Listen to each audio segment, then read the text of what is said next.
Assalamualaikum warahmatullahi wabarakatuh. Waalaikumsalam warahmatullahi wabarakatuh. Assalamualaikum warahmatullahi wabarakatuh. Waalaikumsalam warahmatullahi wabarakatuh. Ya, apa kabar ini Dea dan Bobby? Baik, Bu. Baik. Bobby, apa kabar?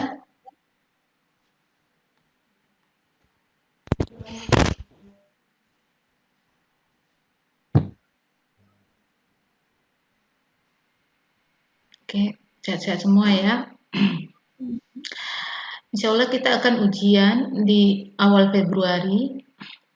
Jadi kita ada waktu sekitar 2 pertemuan lagi.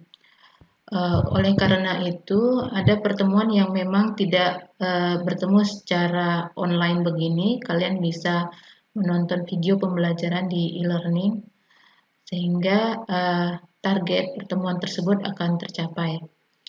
Hari ini ada 3 pertemuan yang akan kita jalankan.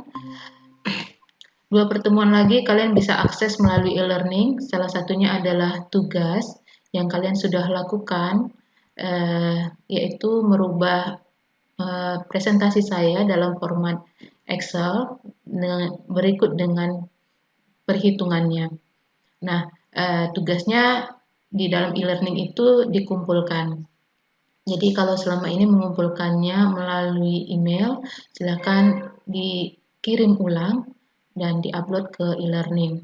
Itu untuk pertemuan ke-11. Ke-12. Nah, pertemuan kita hari ini, pertemuan ke-13, kalian bisa akses di e-learning yang akan membahas tentang manajemen real estate, manajemen perumahan real estate.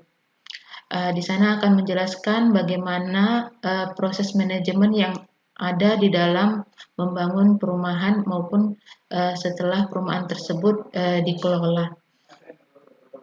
Jika ada pertanyaan terkait e-learning tersebut, boleh ditanyakan pada minggu depan pada kuliah seperti ini ataupun melalui WhatsApp group dan forum diskusi di e-learning. Hari ini kita akan membahas tentang bagaimana membuat proposal untuk diajukan kepada perbankan ataupun investor. Ini adalah pertemuan yang ke-14. Nah, ini adalah tugas besar kalian yang akan dikumpulkan nanti di UAS. Saya sudah upload di e-learning contoh dari proposal yang kalian nanti ikuti sebagai acuan untuk melakukan tugas. Hari ini akan saya berikan paparan wawasannya dulu secara umum. Kemudian kalian praktekkan dengan mengikuti sistematika yang ada di contoh proposal yang saya upload di e-learning. Kalian menyesuaikan dengan site perumahan yang sudah kalian putuskan menjadi tugas kelompok. Jadi terhubung dengan tugas sebelumnya. Selamat datang Hari Prabowo. Sebelum kita mulai kuliah ini, coba tampilkan dulu wajahnya biar saya absen dan saya tahu kondisi kalian baik-baik saja.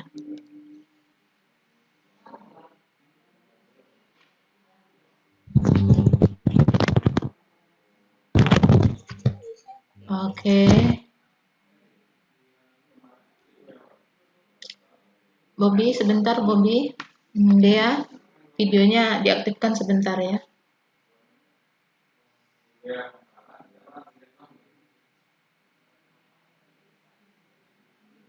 Oke, saya screenshot ya. Kayaknya sinyal terganggu ya.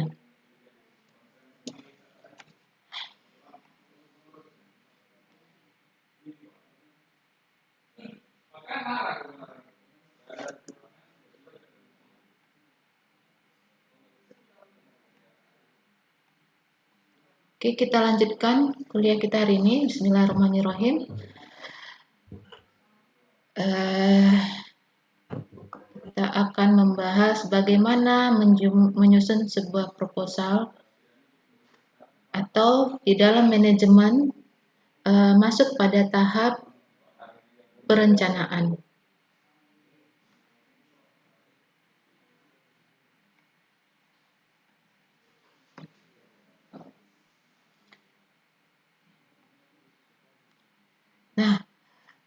proposal ini adalah sebuah narasi yang memberikan gambaran sasaran dari proposal kita, penyamaan paradigma antara si pengembang.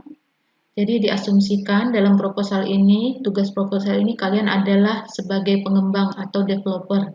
Nah, di proposal ini gunanya untuk menyamakan paradigma antara pengembang dan pihak bank atau istilah lainnya bisa disebut juga investor.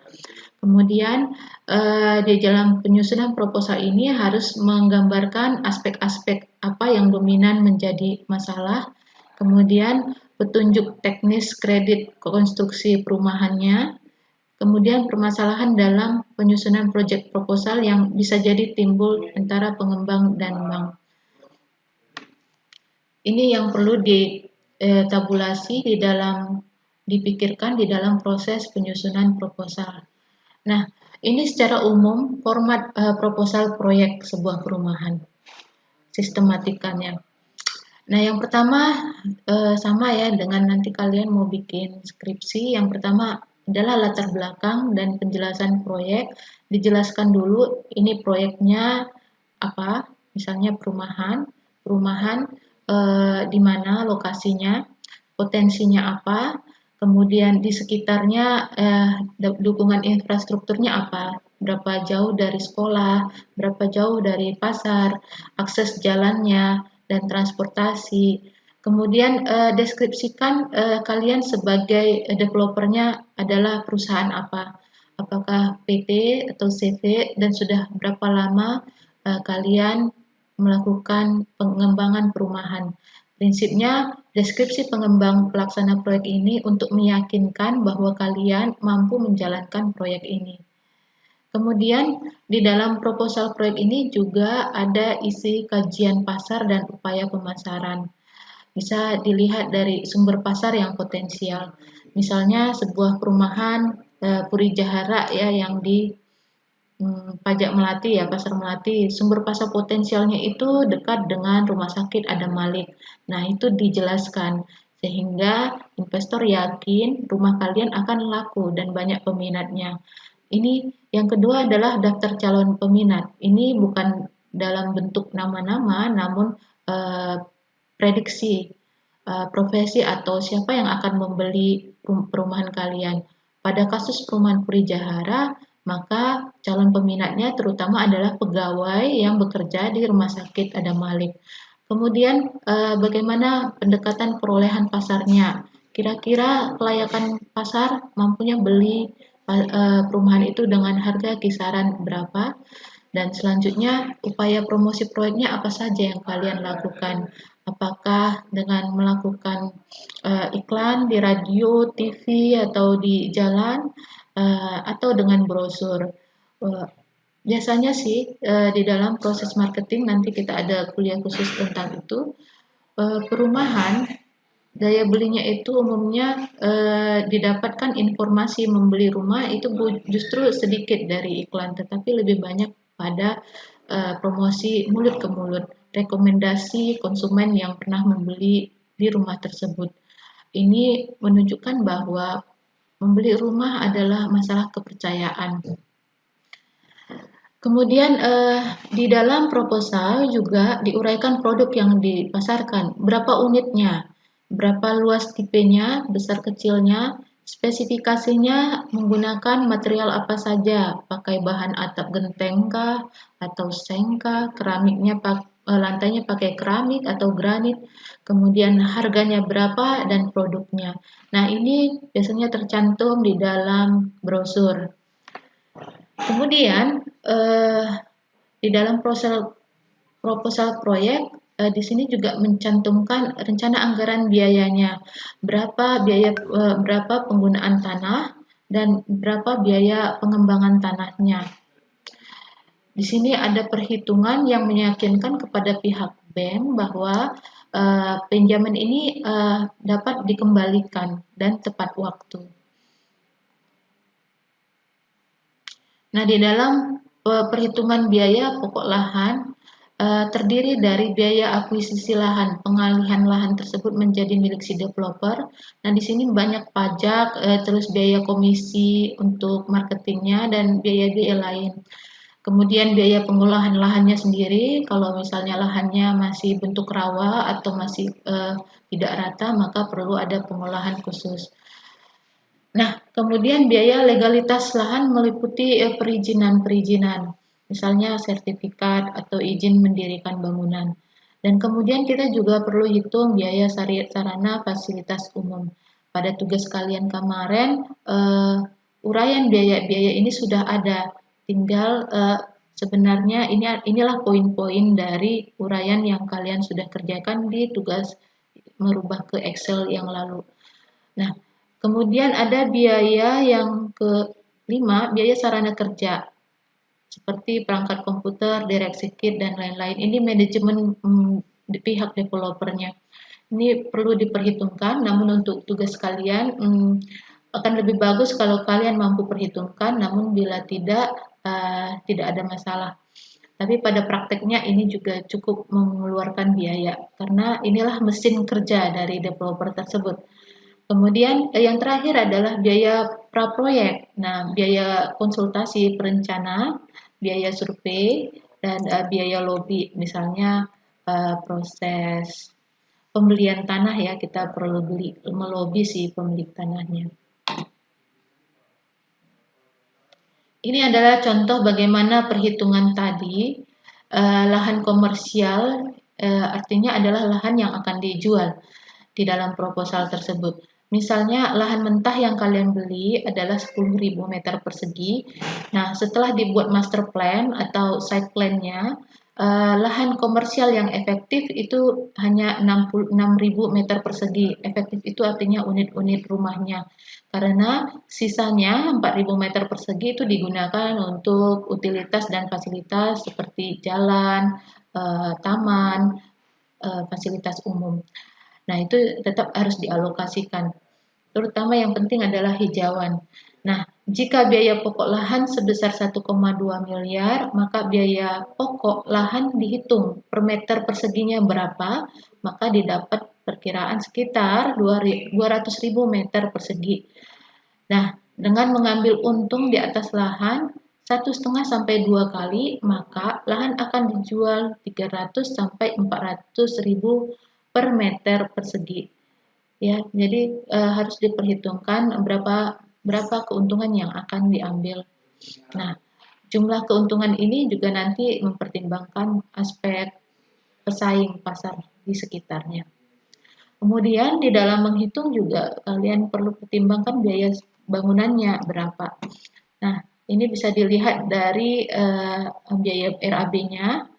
Misalnya bangunan satu unit tipe 36 biaya bangunannya sekitar 50 juta meter persegi. Namun tetap diberikan safety margin ya, perkiraan ditambahkan angkanya dari tadi 50 juta harga bangunannya ditambahkan 5% atau 2 sampai 20% untuk tujuan safety margin, misalnya ada kenaikan harga selama proses pembangunan ataupun kendala-kendala yang tidak bisa ditebak. Jadi tetap aman keuangan dari si developernya.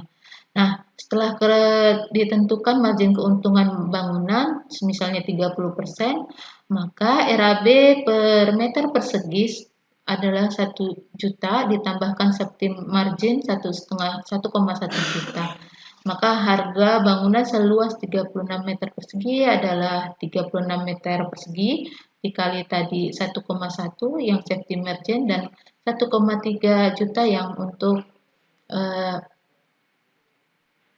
keuntungan. Sehingga biaya untuk bangunan setelah mempertimbangkan keamanan, safety margin dan keuntungan adalah 51,5 juta.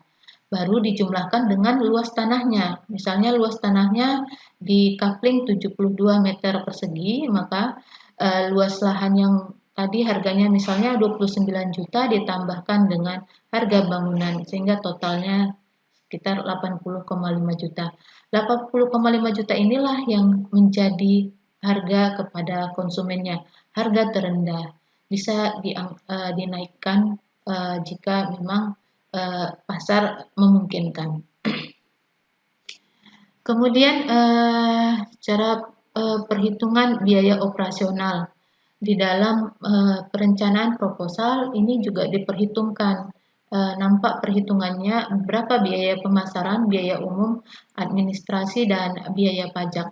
Pada tugas kalian yang saya beri contoh perhitungannya di dalam format Excel sudah ada ditemukan poin-poin ini. Nah, di proposal nanti ini disatukan. Jadi proposal itu berupa narasi dan juga perhitungan biaya-biaya ini. Nah, proposal ini nanti kalian rangkum dalam tugas besar, yaitu tugas kelompok. Bentar, ada teman kalian yang masuk.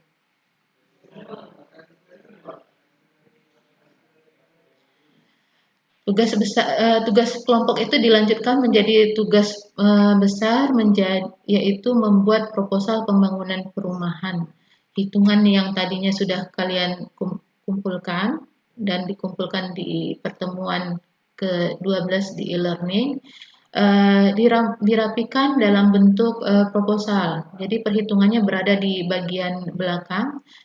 Di contoh proposal yang saya berikan bisa dilihat sistematikanya, kalian ikutin kapan dalam berbentuk narasi dan kapan muncul perhitungannya. Jadi dimulai dari latar belakang, kemudian rincian perhitungan biaya yang kalian akan ajukan kepada pihak perbankan untuk mendapatkan pinjaman. Nah, untuk melakukannya silakan baca contoh proposal di dalam materi bahan kuliah yang saya sudah upload di e-learning. Nah, untuk lokasi proyeknya adalah proyek yang kalian pilih. Jadi kelompoknya sudah dibagi masing-masing 2 ya, satu kelompok, dan silakan tentukan satu site plan milik teman kalian yang menurut kalian bisa kalian detailkan dalam bentuk perhitungan hingga kalian temukan berapa modal dalam membangun perumahan tersebut dan tentukan berapa keuntungan yang akan kalian raih dan berapa yang akan kalian pinjam ke perbankan dalam bentuk yang dinarasikan di proposal. Anggaplah tugas ini kalian akan berhadapan dengan perbankan dan tampilannya menarik sehingga menarik dan meyakinkan sehingga kalian akan diberikan pinjaman untuk membangun perumahan. Saya pikir itu saja kuliah kita hari ini untuk penjelasan bagaimana membuat proposal. Sampai di sini ada pertanyaan? Bu, itu satu site plan untuk semua kelompok? Tidak, tugas kelompoknya. Tugas kelompok. Kalian beberapa waktu lalu saya bagi kelompoknya 2 orang satu kelompok kan? Raihani Dia Putri bersama siapa satu lagi perempuan itu. Nah, Safira. Nah, mereka tentukan satu yang saya anjurkan yang ada masjidnya untuk dijadikan proyek site plan-nya. Nah, itu site plan-nya di minggu yang lalu kan dihitung, terus udah dapat ya berapa biayanya. Kemudian dinarasikan dalam bentuk proposal. Ini saya buka ya proposalnya ya biar paham. Sebentar saya ini kan.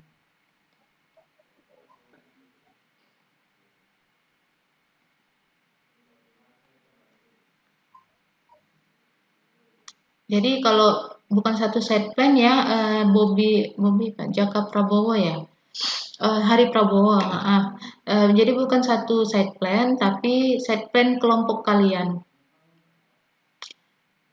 Jadi tugas ada 4 site plan yang akan dihasilkan dari kelas ini karena ada 8 orang dan 4 kelompok. Sebentar. Proposal property. Nah, ini tampilannya proposal property yang ada di e-learning. Nama proyeknya Perumahan Tasik Asri Village. Nah, kalian boleh buat nama baru untuk perumahan kalian, namanya apa? Yang menurut kalian itu menarik pasar. Misalnya perumahan apa yang terkenal ya, Taman Asri begitu ya. Atau Apalah ya, perumahan yang terkenal di Medan sekarang apa ya? Ciputra, Citra Garden begitu ya. Nah, kalian boleh bikin nama sendiri walaupun tadi kalian mengacu brosur yang kalian survei. Ini buat sepakati sendiri namanya. Nah, visinya kalian tentukan, ikutin saja alurnya ini. Perumahannya apakah yang terjangkau ataukah rumah elit atau perumahan mewah disampaikan di dalam visinya. Kemudian misinya apa? Lokasinya di mana? Ini sesuaikan dengan lokasi site plan kalian yang sudah kalian pilih. Luasnya berapa? Kemudian rencana perumahannya berapa? Ini sudah kalian hitung di tugas sebelumnya. Berapa unit yang kalian dapat ketika merencanakan site plan-nya? Tipe 36 berapa? Tipe 45 berapa? Dan tipe 60 berapa unit? Nah, sistemnya bagaimana? Apakah dengan KPR atau pembayaran cash tunai? Si pembeli langsung membeli rumah dengan harga yang dijual. Tapi biasanya sistem proyek utamakan untuk mempertimbangkan sistem KPR karena jarang orang mampu membeli rumah secara cash, jadi tetap disediakan. Nah, dengan begitu, dengan kalian menyampaikan bahwa perumahan kalian itu menggunakan KPR, pihak bank akan tertarik karena tentunya kalau sistem KPR, bank harus terlibat. Nah, di sini ada keuntungan bank. Nah, disinilah daya tarik dia akan memberikan pinjaman kepada kalian untuk modal melakukan pembangunan. Kemudian bagaimana rencana pelaksanaan konstruksinya? Ini izin-izin yang perlu dipersiapkan, diuraikan. Kemudian perkiraan jadwal pelaksanaan proyeknya. Di sini ada dihitung sekitar 12 bulan. Ini bisa kalian tambahkan nanti. Nah, ini diganti dengan identitas kalian sebagai pemilik perusahaan developer yang kalian dirikan ini. Nah, baru masuk ke bagian inti dari proposalnya ya. Eksekutif summary artinya gambaran umum ya. Secara ringkas, dia biasanya hanya 2 halaman, namun maksimal 2 halaman, namun mencakup isi dari seluruh proposal. Jadi seperti kerangka atau saripati dari proposal kalian ini.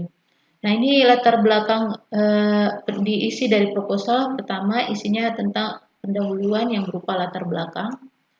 Nah, pokok permasalahan keunggulan proyek kalian diuraikan lebih detail lagi. Tujuannya apa? Kemudian bagaimana pemasarannya, analisa pasar kalian. Nah, analisa pasar ini tentu berbeda dengan setiap lokasi yang kalian pilih. Dan perkiraan persaingannya siapa saja. Analisis SWOT-nya, bagaimana kekuatan lokasi kalian, kelemahan, peluang, dan ancamannya. Nah, pada prinsipnya kalian harus mampu meyakinkan si investor bahwa perumahan kalian ini akan profit dan menguntungkan. Sehingga kalian bisa bekerja sama, bank akan tertarik bekerja sama dengan kalian. Kemudian ini bauran pemasaran adalah bagaimana strategi pemasarannya. Tentunya ditentukan dulu target pasarnya siapa. Nah, positioning, terus bauran pemasarannya ya, ini teori marketing ya, bahwa pemasaran itu dipengaruhi oleh produk, lokasi, promosi, dan harga. Nah, ini kalian uraikan sesuai dengan proyek yang kalian akan kerjakan. Oke, nah ini kemudian RAB-nya, di sini sudah masuk hitungan-perhitungan kalian yang sudah kalian lakukan di tugas sebelumnya. Berapa tipenya, berapa lantai, luas bangunan dan luas tanah, okay. Dan total luasnya berapa, luas tanah dan luas bangunan. Baru sumber dana investasi, ini adalah akumulasi dari perhitungan kalian. Dari jumlah biaya-biaya yang kalian hitung, berapa dana yang perlu kalian butuhkan.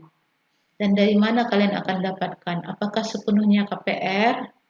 Atau ada modal kalian? Atau sisanya ada dari pihak investor lainnya? Nah, biasanya KPR tidak pernah memberikan pinjaman 100%. Jadi kalian harus buat skema ini. Karena ketika meminjam harus ada agunan juga ya, jaminan bahwa kalian mampu membayar cicilan. Biasanya jaminan itu dalam bentuk tanah, akte tanah. Nah, kemudian peruntukan dana investasinya diisi, ini juga sudah kalian hitung ini di dalam Excel yang saya berikan, ini tinggal dipindah. Baru skema keuntungan kerugian dalam proyeknya. Oke, ini bisa kalian ikuti untuk misalnya presentasinya ya, pembagiannya pakai pokok dan keuntungannya berapa. Baru skema kerugiannya, jadi ini bisa berubah ya sesuai hitungan kalian, namun ini dipertimbangkan kerugiannya apa saja. Kemudian rancangan anggaran biayanya. Nah, ini yang sudah kalian hitung kemarin dalam bentuk lebih detail.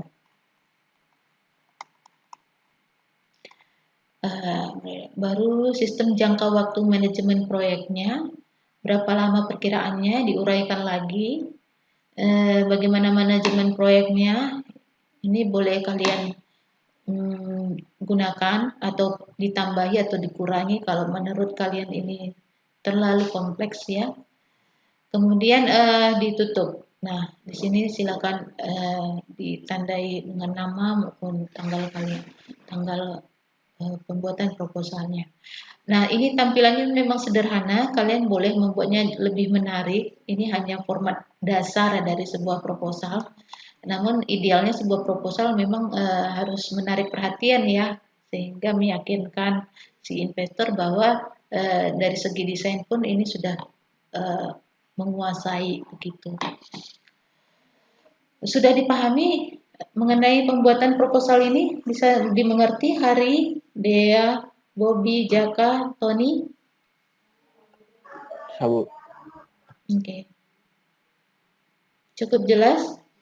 Bisa dikerjakan? Bu, tadi yang apa tugas Excel itu maksudnya kayak mana ditaruh di e-learning? Kita buka e-learningnya ya. Soalnya saya sudah kirim lewat email kemarin. Ya, dikirim ulang aja, dimasukkan di e-learning. Baik, Bu. Jadi dia terdata di e-learning, kalian sudah mengumpulkan tugas.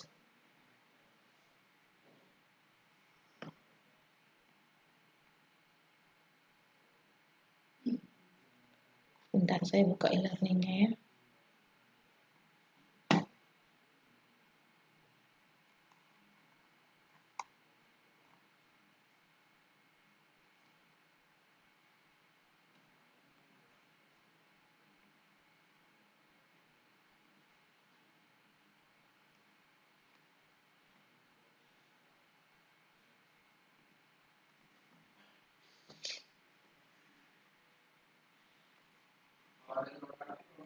Oke, ini pertemuan kita sebelumnya ya 10 dan 11 minggu lalu. Kemudian pertemuan 12 ini udah kelihatan ya sharingnya ya? Udah kelihatan nggak yang saya share? Sudah, Bu. Udah ya. Terakhir kita di pertemuan 11, e-learning kita kemarin kita bagi dua materi kuliahnya. Nah, pertemuan ke-12 di sini kalian mengumpulkan perhitungan harga real estate-nya yang kalian sebenarnya sudah kirim ke email. Namun biar terdata di e-learning ada tugas, kalian upload kembali ke pertemuan 12 di sini ya. Bisa dipahami? Bisa, Bu. Saya ini pertemuan ke-13, materinya manajemen proyek, manajemen real estate perumahan. Ini bisa kalian ikutin video pembelajarannya dan membaca materi kuliahnya dan mengikuti kuisnya. Nah, kita sekarang berada di pertemuan 4, saya menyampaikan bagaimana membuat proposal proyek. Kalian melakukan tugas proposal proyek real estate dengan mengikuti panduan pada contoh yang sudah saya upload di pertemuan ke-12. Materi kuliah hari ini akan saya tampilkan juga, tambahkan di pertemuan 14 dan juga video pembelajaran kita hari ini. Dan nanti akan ada kuis juga seperti biasa. Nah, pertemuan ke-14 ini nanti hasilnya dikumpulkan di ujian akhir semester. Jadi saya sampaikan pada kalian ujian akhir semester nanti adalah dalam bentuk pengumpulan tugas dan kuis. Kuisnya berupa pertanyaan-pertanyaan dari kuis sebelumnya yang setelah saya analisa pertanyaan yang paling banyak tidak mampu kalian jawab. Itu akan muncul lagi di soal ujian akhir semester. Jadi kuis-kuis yang sebelumnya silakan dibuka, di mana yang salah cari jawaban yang benar karena itu nanti adalah berpeluang besar untuk muncul di ujian akhir semester. Jadi ada dua yang dikerjakan di ujian akhir semester, pengumpulan tugas besar dan kuis. Bisa dipahami untuk UAS nanti? Ujian akhir semester? Silakan. Iya Dea, mau bicara?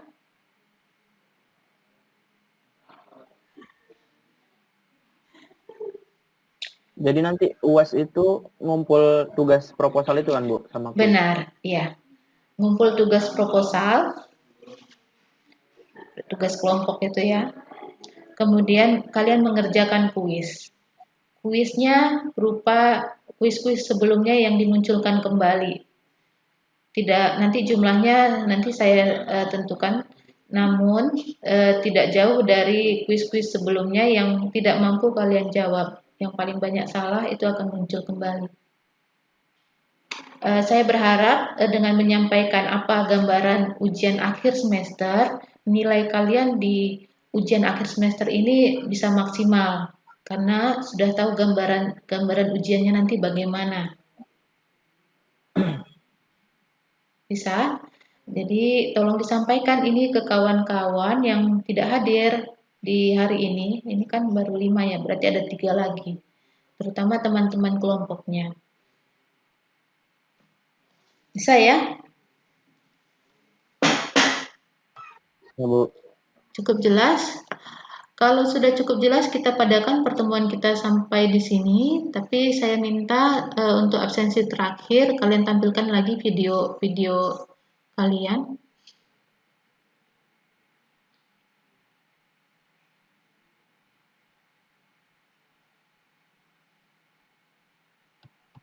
Jaka, Dea belum kelihatan. Dia nggak lagi di kamar mandi nih kan?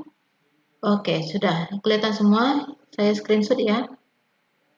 1, 2, 3.